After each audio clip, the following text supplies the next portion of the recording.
c'est Elodie du site Elle et Graine. Aujourd'hui, je voudrais te parler de quelque chose qui nous rend tous heureux. C'est quelque chose de très simple, comme d'ailleurs beaucoup de choses qui nous rendent heureux, mais à laquelle on ne pense pas forcément parce qu'on est dans une société qui ne va pas forcément le mettre positivement en avant.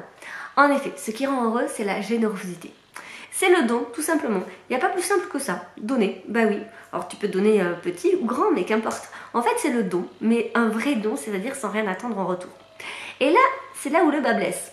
En effet, les gens qui osent donner, et déjà ils sont pas nombreux, en règle générale, ils attendent toujours un retour. D'ailleurs, on s'en aperçoit parce que finalement, dans la relation, à un moment donné, il y a une inéquité dans la relation, ou bien ils vont te sortir à un moment donné avec tout ce que j'ai fait pour toi, ou eh bien dis donc, heureusement que je n'attends pas de retour. C'est ce genre de phrases qui vont te dire « Ah, mais alors si t'attends pas de retour, pourquoi tu le dis ?» Alors, effectivement, c'est pas évident de donner. On n'est pas dans une culture où on met en avant positivement le fait de donner. C'est plus une position de faiblesse au départ. On se dit que de toute façon, il y a peu qu'il faut garder pour nous.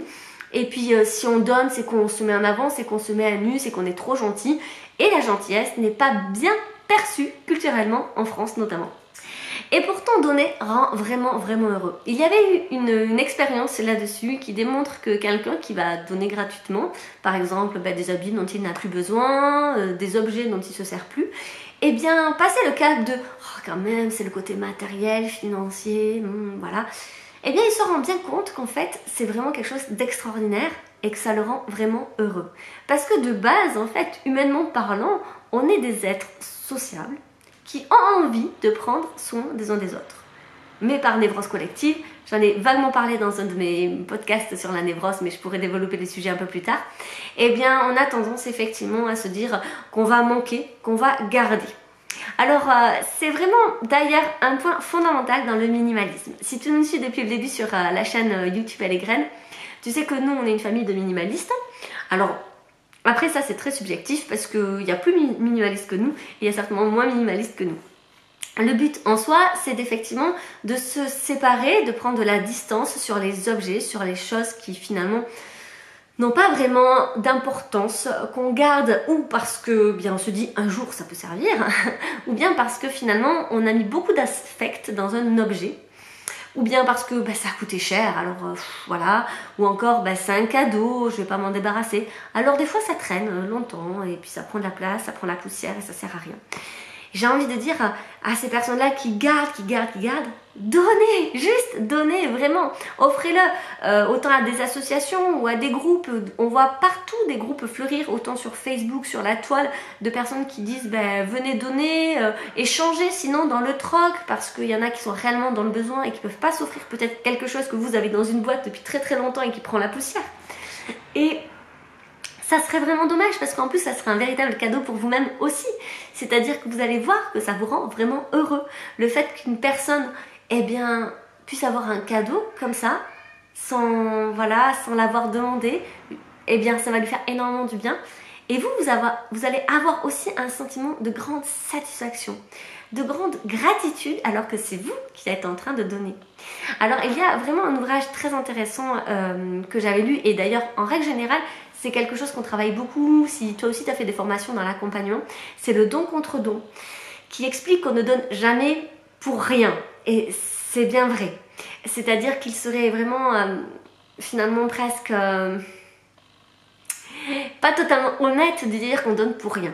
Alors le but étant de donner pour rien, c'est sûr, ça donne une très grande sagesse, mais au final, et tu l'auras compris dans cette vidéo, c'est que quand tu donnes, tu vas tellement recevoir d'amour pour toi-même que tu ne peux pas dire que tu donnes pour rien. Par contre, c'est évident que tu ne peux pas donner pour attendre que l'autre te renvoie quelque chose.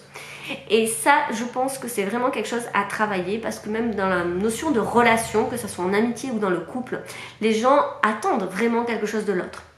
J'avais fait d'ailleurs une vidéo à ce sujet par rapport à ce qu'on attendait des enfants.